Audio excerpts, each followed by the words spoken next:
Bonjour ou bonsoir, bienvenue dans ce nouvel épisode d'Arsenal French Club.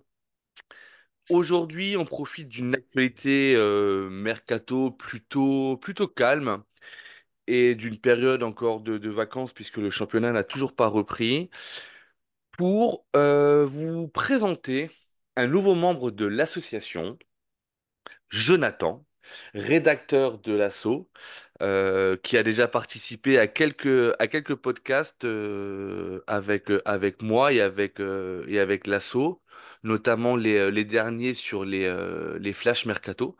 Jonathan, bonjour, bienvenue. Salut Raoul, bonjour tout le monde. Alors Jonathan, c'était quelque chose qui me tenait un petit peu à cœur, je vous en avais parlé quand l'actualité elle le permet, c'était de faire un petit peu le tour d'horizon des membres de l'ASSO et de pouvoir mettre un petit peu en lumière les personnes qui travaillent dans l'ombre et qu'on n'entend pas beaucoup ou pas du tout.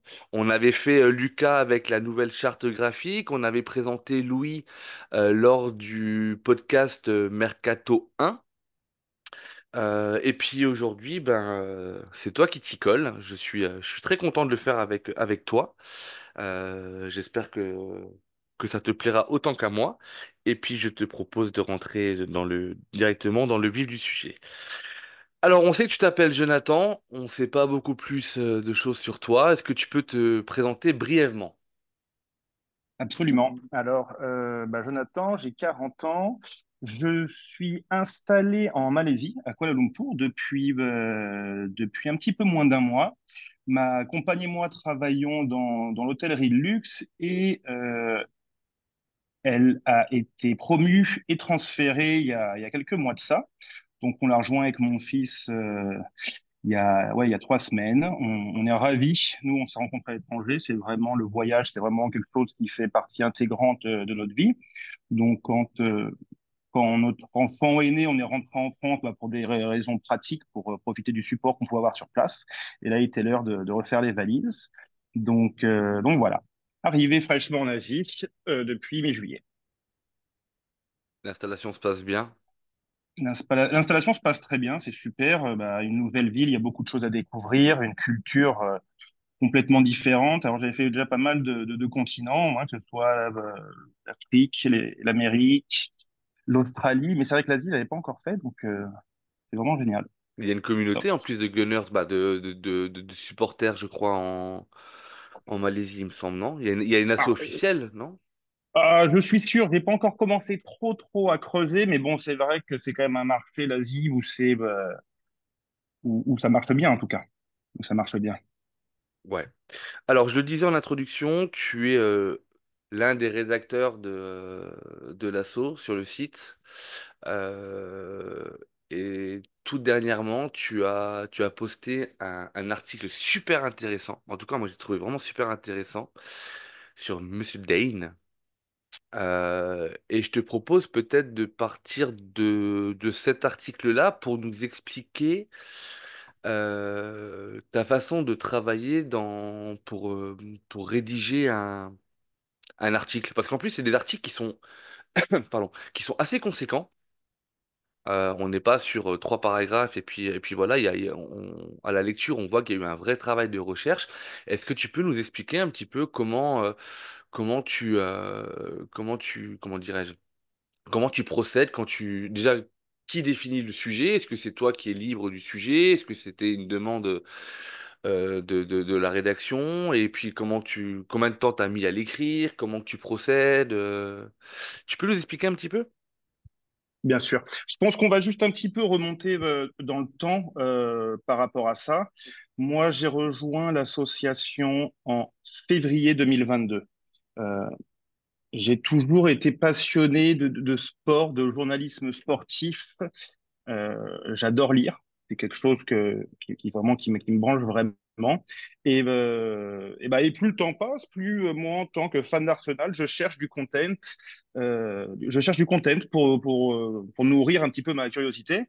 Alors c'est vrai que ça a bien explosé quand The Athletic a pris un petit peu le marché anglais parce que The Athletic, c'est un média qui était surtout basé aux États-Unis pendant très longtemps à suivre les équipes de NFL, de baseball, de basket. Et fin 2019, oui, 2018-2019, ils ont commencé à se mettre en Angleterre. Et, et donc là, à produire encore du content pour fans de football, en suivant ton équipe, où moi, je me suis beaucoup nourri de ça. Mais en même temps, j'essaie aussi de trouver du content français, francophone. Et ce ce qui est très rare, il y a un article une fois de temps en temps dans l'équipe sur vraiment Arsenal en particulier. Et c'est vrai que sur Facebook, je suis tombé sur Arsenal French Club, où il y avait quand même des articles qui paraissaient régulièrement, que ce soit les avant-matchs, que ce soit les notes, et que ce soit après des articles de fond. Donc moi, j'ai suivi cette association, ce site pendant 2, 3 ans. Il y a plusieurs fois, j'ai vu passer des annonces où ils cherchaient des rédacteurs, où j'ai vraiment jamais osé, jusqu'à ce que j'en parle enfin, avec ma compagne et qui me dit non mais vas-y, c'est ce qui te branche, c'est un hobby, c'est super à avoir. Et si ça peut te développer ta connaissance à toi, la façon dont tu écris. Et surtout, c'est aussi redonner quelque chose à la communauté qui est aussi, comme toi, comme moi, euh, demandeuse de ce genre de choses. Donc voilà, j'ai rejoint l'association en 2022. Euh, alors, au niveau de l'écriture, on a quand même relativement, on fait un petit peu ce qu'on veut. Il y a des choses à respecter. Alors, on a des plannings qui sont faits en fonction des matchs, en fonction de nos disponibilités ou indisponibilités, et on sait un mois à l'avance qui c'est qui va s'occuper d'écrire les articles d'avant-match, qui paraissent en général, ils paraissent juste après la conférence de presse d'Arteta. Donc, c'est soit la veille, soit l'avant-veille du match, et on sait qui s'occupe des notes. Après ça, on est encouragé à, dès qu'il y a quelque chose qui nous passe par la tête, euh, que ce soit une trend que l'on voit qui se développe, si on veut faire un focus sur un joueur, sur un fait de jeu particulier, si on voit quelque chose de tactique qui revient à plusieurs reprises, euh, on est libre de trouver un sujet qui nous branche et d'écrire dessus. Et les devoirs de mémoire en font partie, comme j'ai fait récemment sur David Dean. Devoirs de mémoire, ce sont des choses qu'on aime bien publier pendant les trêves, surtout la trêve estivale. C'est le cinquième qu'on fait. On a fait David Rocastle, on a fait Martin Keown, on a fait Ian Wright. J'en avais fait un sur Tony Adams, c'était vraiment super intéressant. Et là, David Dean. Alors, comment ça se passe? Déjà, il y a un gros travail de recherche à faire. Moi, j'ai commencé par lire le livre de David Dean. Donc là, ça te prend un certain temps. Hein. C'est pas quelque chose où je l'ai fait en une semaine. Ça fait quand même 2 mois et demi que je l'ai dans le, que 2 mois et demi que je l'avais dans le creux de ma tête. Alors bon, on a eu le déménagement. Il fallait que je m'occupe de mon fils. Donc c'est pas super, super rapide. Et donc, tu commences à te renseigner, à lire un bouquin, à aller chercher les données sur Internet. Et tu prends des notes, tu prends des notes, tu prends des notes, tu prends des notes. Et tu arrives à la fin de ton bouquin. Et là, tu commences un petit peu à structurer ta pensée en faisant des paragraphes, pas spécialement dans le bon ordre. Hein. Tu as juste trois, quatre axes que tu vas développer, développer. Et après, là, c'est là où ça devient super, super excitant. C'est à voir vraiment comment tu vas les, comment tu vas faire ton puzzle pour que ça ait du sens. Alors moi, ce que j'aime, par exemple, ma compagne, par exemple, le foot, elle supporte pas. Euh, c'est vraiment quelque chose qui la branche pas du tout, mais j'aime bien l'avoir un peu comme sounding board pour lire un article derrière moi pour voir si quelqu'un qui n'est pas initié à toute une histoire comprend quand même le fil de la pensée, parce que souvent, on est dans notre bulle, on est dans notre article, on connaît nos phrases par cœur quasiment, mais que ça veut dire quelque chose pour moi, c'est une chose, mais est-ce que ça veut dire quelque chose pour n'importe qui? Pas que l'article soit trop compliqué, que ce soit trop de statistiques, trop technique. Il faut vraiment que ça puisse être abordable par tout le monde. Donc voilà un petit peu comment ça fonctionne. Et on a au niveau de tous les membres de l'assaut de la rédaction, il y a Corentin qui est le président qui écrit des articles, il y a Antoine qui est avec nous, Guillaume, Louis, Lucas, moi, on est 6. Et alors il n'y a pas de chacun n'a pas un domaine en particulier, mais bon, c'est vrai que Louis, par exemple, on voit que c'est quelqu'un qui adore faire ses recherches sur le mercato, c'est quelque chose qui le passionne. Moi, par exemple, c'est quelque chose qui me branche un peu moins. Je préfère le lire de quelqu'un d'autre plutôt que moi faire ce genre de recherche. Moi, c'est un peu plus le côté historique qui me fascine. Alors, en tout cas, pour compléter ce que tu venais de dire, notamment avec Madame qui était en relecture pour prendre le rôle de Madame Michu finalement, de Monsieur Tout-le-Monde, l'article sur David Dean, que tu connaisses l'histoire d'Arsenal parfaitement ou pas, ou l'importance qu'il a pu avoir dans l'évolution du club, un initié ou non peut lire ton article et comprendra très facilement l'importance qu'a eu cette personne au niveau du club et au niveau du football anglais niveau du football anglais en général. Il y a quelque chose qu'on n'a pas dit encore, Jonathan, c'est alors tu nous as expliqué comment tu étais rentré dans l'assaut, euh, mais tu nous as pas dit, et je te l'ai pas demandé, comment t'es venu cette passion ou attachement à Arsenal? Alors, je crois, si j'ai bien écouté et retenu ce qu'on s'est dit en off, je crois que tu as rencontré Madame en Angleterre.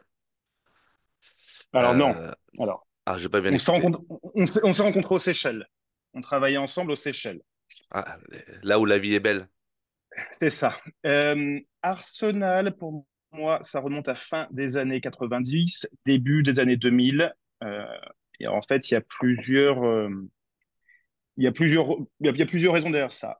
Déjà, bah, Coupe du Monde 98, euh, Coupe du Monde 98, Euro 2000, on commence à avoir le début de.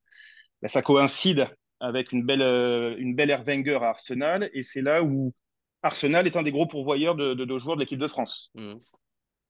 Il y a eu Petit, il y a eu Vieira, Thierry Henry, Sylvain Victor, Robert Pires. C'est quelque chose qui va ensemble. Moi, je me souviens d'avoir vu mes premiers matchs. Alors, je ne sais plus si c'est de la Première Ligue ou de la Cup chez mes grands-parents. Et tu vois ça un dimanche après-midi. C'est marrant parce qu'on n'a pas ça en France. Tu sais, ces terrains qui sont à moitié ensoleillés, à moitié dans l'ombre qui sont typiques, qui sont typiques de l'Angleterre. En France, on joue beaucoup plus enfin, que ce soit la division 1 avant ou la Ligue 1 le soir, un vendredi soir, un samedi soir. Mais c'est vrai que ces stades, pour moi, c'était vraiment typique de l'Angleterre. Et c'est là où j'ai commencé à regarder, que ça a commencé un petit peu à m'intéresser. Et après, bah, il y avait le coup Wenger et il y avait bah, Thierry Henry, qui a toujours été mon joueur favori, quoi. Et donc, j'ai suivi ça de près ou de loin. Tu sais, au début, bah, moi, j'ai pas fait de foot. J'ai fait du tennis quand j'étais jeune, j'ai fait du basket. Mais j'avais toujours ce besoin de me renseigner, de voir, de suivre. Et ça, la- l'attachement a continué à grandir. Et je pars vivre pour la première fois en Angleterre en 2010. Donc bah là, je suis transféré pour la compagnie dans laquelle je bosse, hôtel 5 étoiles sur Londres. Et donc, ouais, c'est un hôtel 5 étoiles, tout est très standardisé. On a des manuels de formation sur tout. Et à un moment, bah, on me dit, bah, tiens, ça, c'est le manuel pour Arsenal. Pardon? Oui, c'est le manuel pour Arsenal. Et je dis, pourquoi? Bah, parce que Arsenal, tous les jours, enfin, tous les matchs où ils jouaient à l'Emirates, alors c'était avant 15 heures, la veille, Arsène Wenger les mettait au vert. Mhm. Et donc, il emmenait toute l'équipe avec lui à l'hôtel pour les avoir avec lui la quinzaine d'heures avant le match pour suivre comment ils mangent, comment ils dorment, bah, qu'ils n'aillent pas faire la fête ou sortir en boîte de nuit ou faire n'importe quoi. Et donc, bah, une fois toutes les 2 semaines, j'avais Arsenal à l'hôtel. C'est Et tu ouf. t'occupes, bah, tu les reçois, tu t'occupes d'eux. Bah, c'est dans la restauration, hein, c'est donc de leur repas le jour où ils arrivent, de leur repas le lendemain. Ils vont faire toute leur marche autour de l'hôtel. Bah, c'était la période Van Persie, Nasri, l'arrivée d'Olivier Giroud à ce moment-là, qui correspond. Et c'est aussi la période où Thierry Henry a fait sa pige avec Ouais, Arsenal. Donc, quand il y a ce but contre Leeds, enfin, c'était un week-end où on l'avait à l'hôtel. Donc, c'est bah, donc dingue. voilà, ouais, ouais, ça a toujours été crescendo et c'est marrant parce que bah, du coup, j'étais à Londres de 2010 à 2012. Après ça, bon, bah, je suis parti aux Seychelles, j'ai fait une autre destination après. Je reviens à Londres en 2017, toujours pour la même boîte d'hôtel, mais pas le même hôtel, et on récupère encore le marché Arsenal. En fait, il voulait absolument Donc, être avec toi. je sais pas, mais ça m'a en tout cas donné l'occasion d'aller voir Arsenal 3 fois à l'Emirates, sans avoir à galérer pour trouver un ticket en tout cas. Ok, donc il y avait déjà un petit peu des passes droits, mais alors du coup, cette histoire-là, C'était je la pas, connais. Franchement, alors avouons, c'est pas, faut quand même avouer aux vas-y, vas-y. auditeurs que c'est quelque chose, et on a quand même récemment, on va dire, échangé pas mal de fois. C'est quelque chose dont je n'étais pas au courant. Et c'est quelque chose dont j'ai envie de te poser mais à peu près 1 milliard de questions. C'est-à-dire que, alors oui, tu as une prestation de luxe à apporter à l'équipe, etc. Mais est-ce que après cette prestation, pendant, est-ce que tu avais des joueurs qui étaient très ouverts? Est-ce que tu en as au contraire d'autres qui étaient très fermés, voire très hautains? Est-ce que tu as pu échanger avec des gens? Est-ce que tu as pu prendre des photos avec des joueurs, avec le staff? Est-ce que tu as pu profiter de cette proximité finalement avec l'équipe? Ou est-ce que c'était Alors, vraiment une prestation professionnelle de A à Z et tu ne les approchais pas? tout ce qui est photo autographe, interdit. Ça c'est, ça, c'est interdit. Tu peux te Interdit faire par licencier pour l'entreprise ou par le club? par l'entreprise. Mais que ce soit un homme politique, que ce soit des chanteuses, des actrices, peu importe. Un client est un client. Il vient dans cet hôtel pour avoir une intimité. Il vient pas pour être dérangé. Alors, déjà par les clients autour, mais aussi par le staff. Sinon, tu t'en sors pas. Mais bon, après, tu peux avoir, toi, en tant que personne, une relation avec certains joueurs. Et moi, c'est marrant parce que c'est un joueur que j'ai revu euh, quand je travaille dans un autre hôtel après, qui est super. Moi, où j'ai eu un coup de cœur, c'est Olivier Giroud. Et la personne d'Olivier Giroud, tu as une simplicité et juste une gentillesse juste pure, quoi, comme ça, enfin, qui est, qui est assez exceptionnelle. Qui est assez exceptionnelle. Je me souviens, alors c'était la deuxième, c'était en 2017. Il marque un but du Scorpion. Tu sais, quand il marque ce but, il plonge en avant But de l'année et il d'ailleurs. marche. Voilà.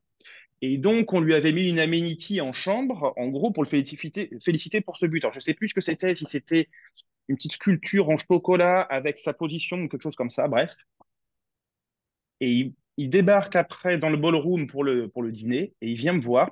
Je parlais français, donc on a eu un rapport encore plus facile. Et il est venu me remercier tout de suite.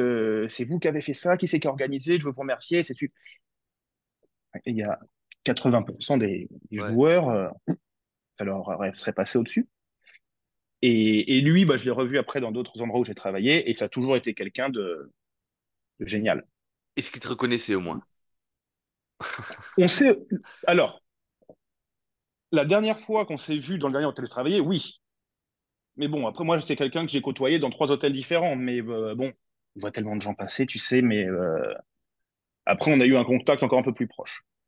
Mais, Ah, ça ne nous regarde pas. mais non, non, non, quelqu'un de vraiment, vraiment super. Mais tu dois avoir une mission alors, c'est de prendre contact avec lui d'une façon ou d'une autre et de l'inviter à l'un de nos podcasts. Mais Jonathan, tu attends quoi? Ouais, c'est assez dingue comme anecdote, franchement, euh, c'est un peu comme ceux qui vont au match le week-end ou moi je le regarde devant la télé. J'ai un peu tendance à vous haïr sur le moment, tu sais, un peu, mais pas du tout jaloux, absolument pas, hein, mais de dire pourquoi ça n'arrive qu'aux autres, quoi. Mais c'est assez, ouais, c'est assez dingue. Du coup, en Malaisie, tu risques pas de rencontrer beaucoup de. Non, non, non, c'est sûr, c'est sûr. Mais non, mais ce qui était super, c'est que du coup, enfin, c'est pas une entreprise qui laisse des pourboires à l'équipe en partant. Par Hmm. contre, c'est une entreprise à qui il peut rester des tickets qui n'ont pas été donnés et qui disent, hey, j'ai 2, 3 tickets, est-ce que ça vous intéresse? Donc du coup, Et les, donc, bah, les matchs que tu as fait à l'Emirates pendant ta période anglaise, c'était des invitations finalement. exactement, c'est ça. C'était c'était situé où dans le stade? C'était invitation lambda ou c'était Alors, avec une alors, prestation un peu non, non, non. Il y en a eu deux. C'était invitation lambda. J'ai fait un Arsenal-Chelsea 0-0 en 2011. J'ai fait un autre match. Je me souviens plus de qui on jouait. C'était en première ligue aussi. Ticket lambda. Et par contre, j'ai fait un. Arsenal-Chelsea en demi-finale de Carabao Cup, où là, on était en loge. Et là, c'était très, très, très sympa. Et là, du coup, c'était une loge qui était réservée à plusieurs prestataires finalement ou C'est ça. ouais, Oui, oui, oui, oui. Bah, des boîtes avec qui ils bossent, ouais. Ah, qui ont. c'est intéressant de savoir finalement que qu'avec des prestataires, il n'y a pas que des sponsors qui peuvent avoir ou des gens aisés qui peuvent avoir accès aux loges et que finalement dans le process d'Arsenal, alors peut-être dans d'autres clubs, mais ça je ne sais pas, il y a une sorte de juste retour avec les prestataires et que ça permet d'aller voir un certain Alors nombre de matchs. ça, c'était l'époque Arsène Wenger, hein. Ok, Je sais pas si c'est encore je sais pas la façon d'actualité dont gère aujourd'hui ou avec Emery, Arteta. absolument. Ouais. Eh ben c'est bien, c'est bien dingue. Je t'ai préparé un petit jeu. Wow. On va pas se vendre la poire non plus. Mais avec Lucas et avec Louis, je leur avais fait à chaque fois deux propositions et puis ils devaient me dire du tac au tac l'une ou l'autre. Je pense que tu les avais écoutés, les podcasts, donc tu vois de quoi je parle. Là, j'ai décidé de changer un petit peu. Je vais te faire des propositions de noms, d'endroits, etc. Et je te demanderai de me répondre du tac au tac le premier mot qui te vient à l'esprit quand tu entends ma proposition. Est-ce que ça te va? Allons-y. Allez, c'est parti. Jonathan, si je te dis Highbury,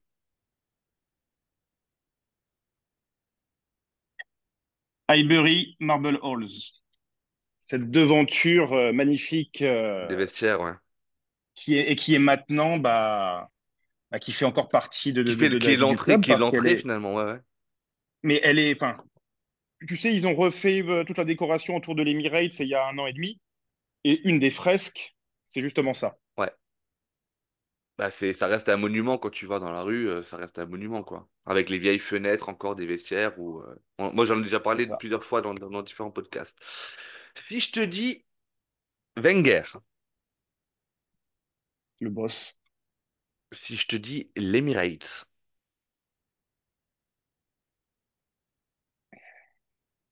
La bibliothèque? Bon, c'est plus la bibliothèque, heureusement, mais bon, c'était. ok, je prends. Si je te dis le GOAT, Henri. si je te dis Tottenham, Shite. si je te dis Première League,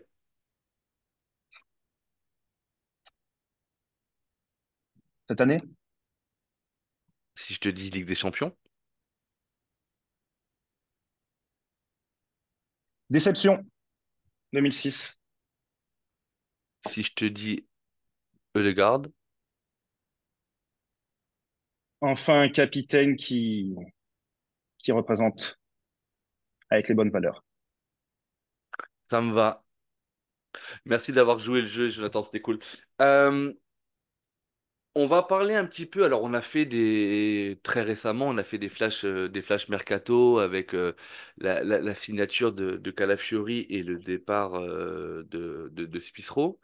On est dans une période, il faut se le dire, qui est relativement calme où le dossier Merino semble plutôt chaud. Le dossier Nketiah, par contre, semble se refroidir un petit peu avec Marseille, puisque ils ont cité maintenant un intérêt pour un autre joueur. Euh, En l'état actuel des choses, est-ce que, alors on en a parlé dans les podcasts, on sait qu'il manque probablement encore un attaquant, etc. Mais tu vis l'intersaison? Est-ce que ça te semble logique? Est-ce que tu la trouves un petit peu trop lente au niveau du recrutement? Je sais que avec le décalage horaire, tu as regardé également les deux matchs de pré-saison contre Man U et contre Liverpool. Ça reste de la pré-saison. Mais on sait aussi que le championnat commence dans moins de 10 jours, puisque le premier match, c'est le 17, si je me trompe pas, et c'est contre Wolverhampton. Si... Je crois que c'est les Wolves, oui. Ouais.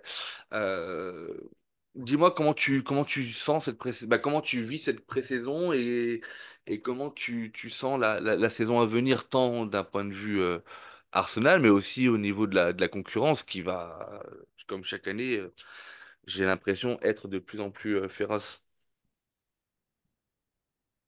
Bah, c'est un petit peu particulier cet été parce il y a l'Euro. Bon, tu vas me dire, tous les 2 ans, il y a une compétition qui impacte un petit peu le marché.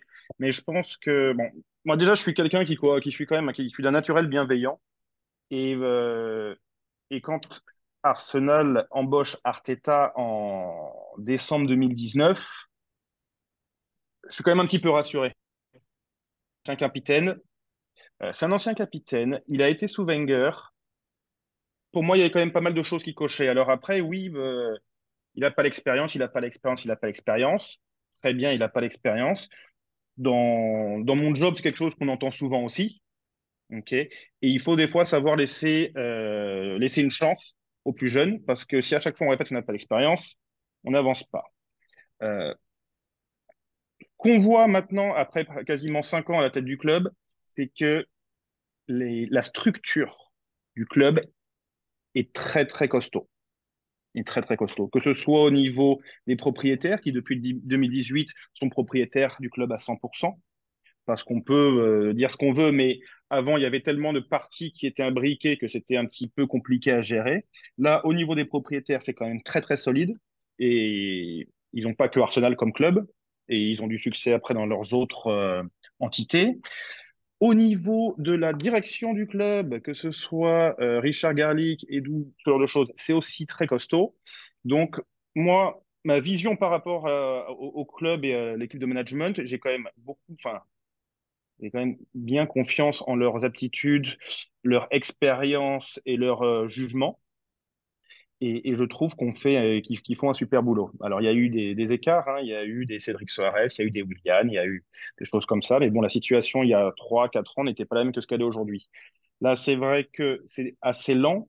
En plus de ça, il y a eu l'euro. On a récupéré un Calafiori qui a quand même pris quelques millions d'euros au passage avec ses prestations. Merino, ça doit être un petit peu la même chose. Et là, bah, il reste un attaquant à trouver, que ce soit un avant-centre ou un ailier.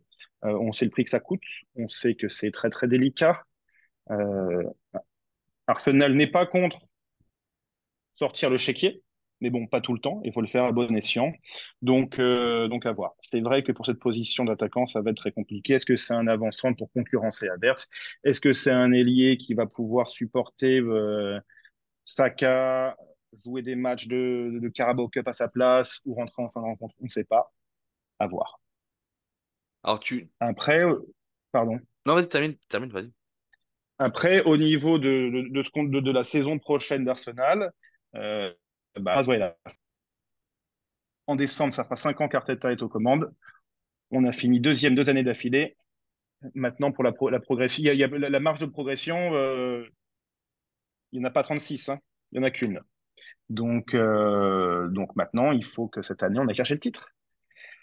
Il faut qu'on aille chercher le titre. Autour de nous, on a un paysage qui est en train de changer aussi. Je pense que Liverpool est en train de changer de cycle, même si on voit que Liverpool, il y a aussi une structure en place avec FSG autour du club, bah, qui fait que maintenant les clubs se cassent moins la figure quand un entraîneur part, comme à l'époque de Wenger ou de Sir Alex Ferguson, parce qu'il y a quand même une structure autour qui est quand même très très costaud.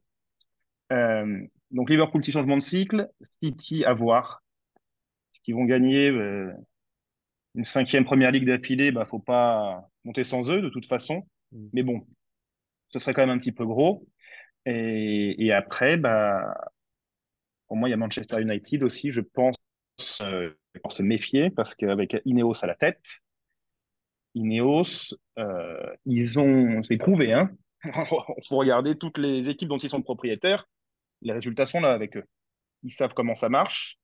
Ils savent comment faire fonctionner faire fonctionner des clubs, des équipes, et ils sont en train de faire un ménage à Manchester United. Je ne sais pas si tu suis un petit peu ce qui se passe, mais c'est quand même très très costaud. Donc on a tout, enfin je pense qu'on a tout pour toutes les armes pour. Mais bon, il faut pas sous-estimer un club comme Manchester United, je pense, parce que c'est petit à petit, ils sont en train de revenir à un niveau et ça va être très très intéressant. Donc moi, c'est vraiment City, United, Liverpool autour Et je pense qu'il faut qui pas m'inquiète, hein. sous-estimer, alors, ça me coûte Non, toujours mais de tu le sais, dire, mais il faut pas sous-estimer on a, Tottenham non plus. Ils ont vraiment trouvé le coach, moi je trouve, qui peut on- qui peut les faire progresser. Vraiment.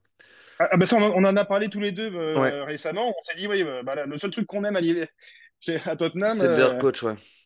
c'est leur coach. Mais non, non, non, C'est bien déjà sûr. trop, mais Non, non, non, bien sûr. Mais vraiment, moi, les grosses entités qui m'inquiètent, voilà, c'est United, à mon avis. Je suis pas fan du coach à United, mais c'est plus gros que le coach, là. Et ouais. je pense que quand tu mets une structure et des fondations en place comme ça, en général, les résultats paient rapidement. T'as parlé d'Arteta, de l'avenue d'Arteta, qu'il avait mis des choses en place en 5 ans, et ça on le voit aujourd'hui. Je veux dire, c'est quand même très cadré. Le côté institution club n'a, je pense, jamais été aussi fort. Je me demande même si sous l'ère Wenger, on avait cette institution club comme on l'a aujourd'hui, en tout cas différemment. Tu sais, on en a Euh, parlé, enfin, pas on, vous en avez parlé quand vous avez fait le podcast avec Meshad par rapport à Mesut Özil. Et moi, j'ai adoré ce qu'a dit Meshad à travers, j'étais tout à fait d'accord avec lui, c'est que Ozil, j'adorais, hein. Moi, j'ai découvert en hmm. 2010. C'était avec la Mannschaft, c'était superbe à voir, magnifique.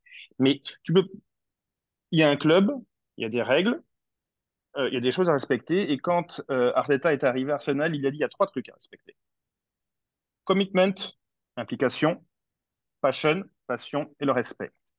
Et alors, je ne suis pas là pour redire Ozil, enfin pour critiquer ou pas, pas du tout, mais il faut vraiment que le principal c'est le collectif et les égos des uns et des autres n'a pas sa place à ce Non, niveau-là. non, il a réussi à faire Et, ce ménage-là, et ce qui est ce qui a fait arrivé, énormément de bien, hein.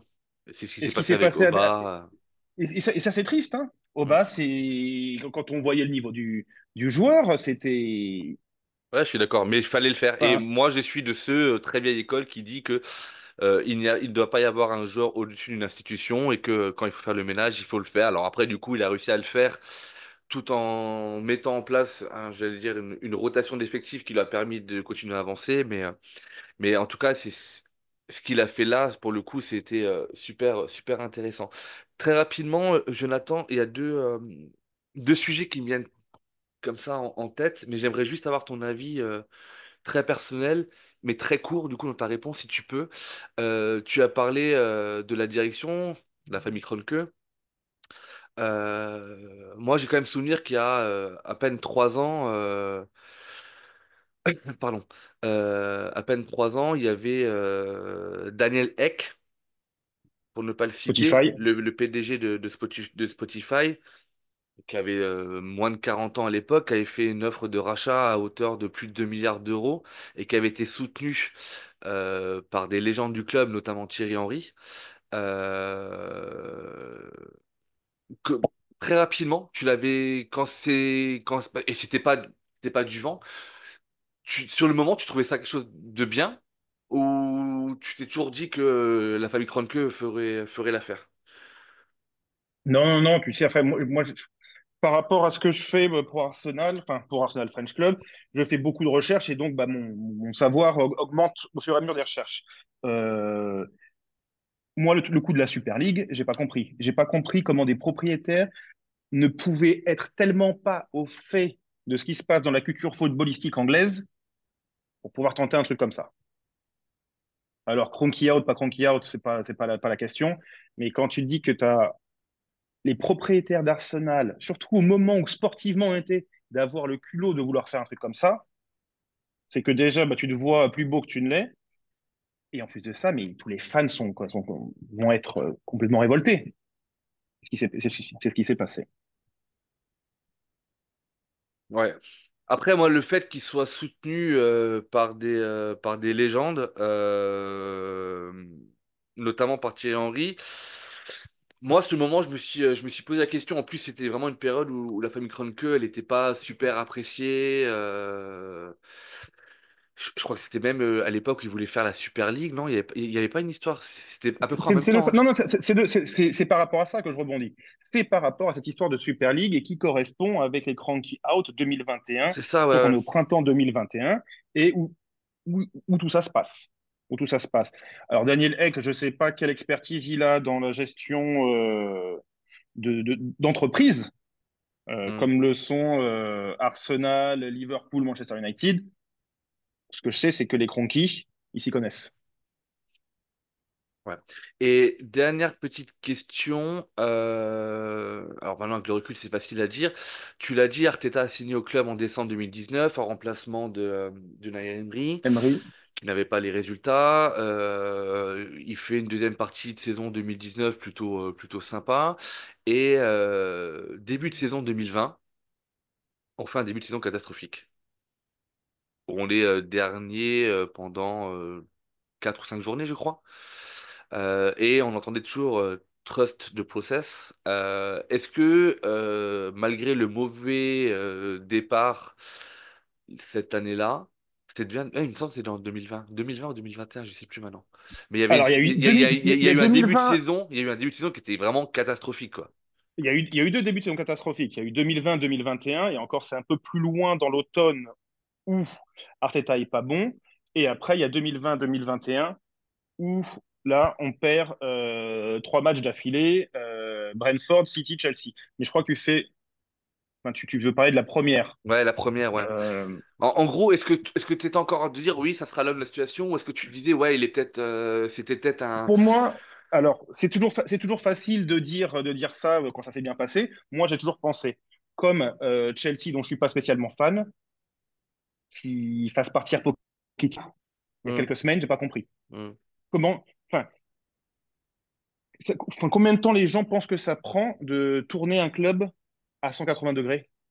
Ah bah Il y a ça tellement prend de du temps, hein. choses dans les fondations à aller chercher, à changer, ça se passe pas dans un claquement de doigts. Enfin, j'espère que Pochettino, il va venir et qu'il va changer l'équipe et qu'ils ils vont être en tête de la première ligue 6 mois plus tard. Ouais, bien sûr, Impossible, impossible. ça marche. Eh ben Jonathan, c'était vraiment intéressant. Ce podcast se termine déjà. Je tenais à te remercier. Je sais qu'on va t'entendre prochainement sur d'autres Flash Mercato parce que ton analyse est vachement intéressante. Te remercier pour ta présence aujourd'hui. J'espère que tu auras passé un beau moment. Inviter nos auditeurs à venir nous liker, commenter, nous suivre sur les différents réseaux sociaux. Te souhaiter une bonne fin de journée en Malaisie, une bonne journée pour nous en France. Et puis bisous à la famille et puis à très bientôt. Merci Jonathan. Merci beaucoup. Ciao, ciao. Merci, la bye. Ciao.